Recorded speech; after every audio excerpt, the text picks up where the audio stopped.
श्री महागणाधिपतये नमः। ओम श्री उमा महेश्वराभ्यां नमः।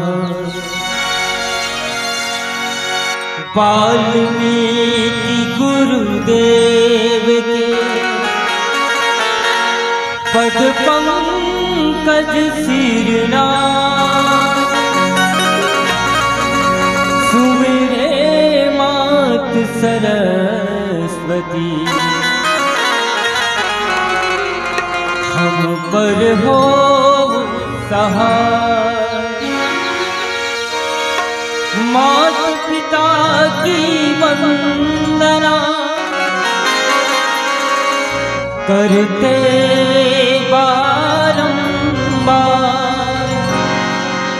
गुरुजन प्रभु के भक्त जन नमन करो स्वीकार। बोलिए गजानन स्वामी की जय।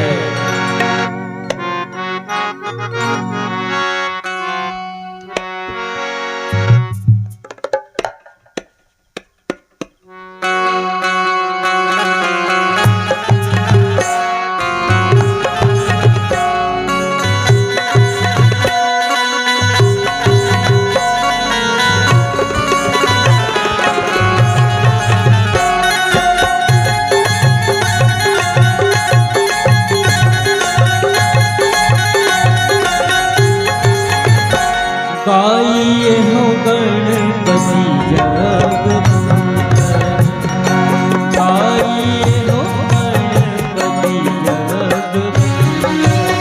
पति जगवंदन गणपति जगवंदन, पति जगवंदन गणपति जगवंदन। गाइए हो गणपति जगवंदन, गाइए हो गणपति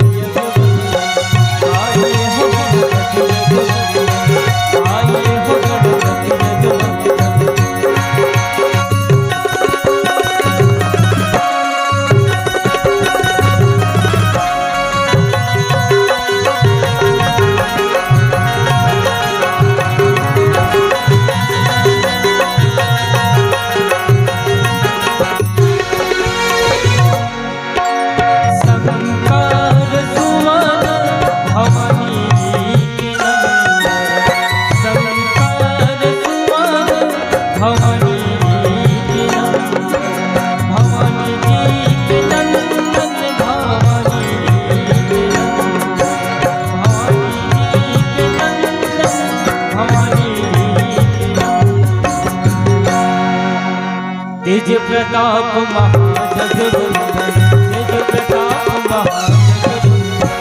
गाइए हो गणपति जगवंदन, गाइए हो गणपति जगवंदन।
स्वामी की जय। बोलिए सियावर रामचंद्र की जय।